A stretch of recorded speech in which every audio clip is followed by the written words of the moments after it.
नमस्कार मित्रमैत्रिणींनो, लग्नानंतर होईलच प्रेम या मालिकेच्या पुढील भागात आपल्याला पाहायला मिळणार आहे की आता पार्थ काव्याला म्हणतो की नवरा बायकोने रोज रात्री थोडा प्रायव्हेट वेळ काढला पाहिजे एकमेकांसाठी.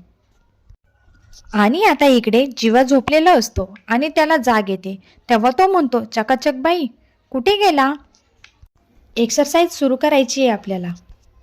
आता जीवा तिला बाहेर बघायला जातो. तर नंदिनी आता स्वतःहून एक्सरसाइज करत असते. तर जेव्हा नंदिनीला एक्सरसाइज करताना बघून शॉक होतो. तर इकडे रम्या आणि विजयचे बोलणे चाललेले असते. तर रम्याने विजयला लग्नासाठी एक अट घातलेली असते. तर मग आता रम्या विजयला म्हणते, मग सगळ्यांना कसं सांगायचं माहीत आहे ना? तर विजय म्हणतो, हो, मी सगळ्यांना सांगताना मी सांगतोय असे वाटले पाहिजे. आणि दोघात एक डील होते. तेवढ्यात आता काव्या तिथे येते. आता ह्या दोघांचे बोलणे काव्याने ऐकले असेल का, हे तर आपल्याला पुढील भागात बघायला मिळणारच आहे. अशा नवीन नवीन अपडेटसाठी मराठी मनोरंजन सिरियल या यूट्यूब चॅनलला सबस्क्राईब करा. थँक्यू.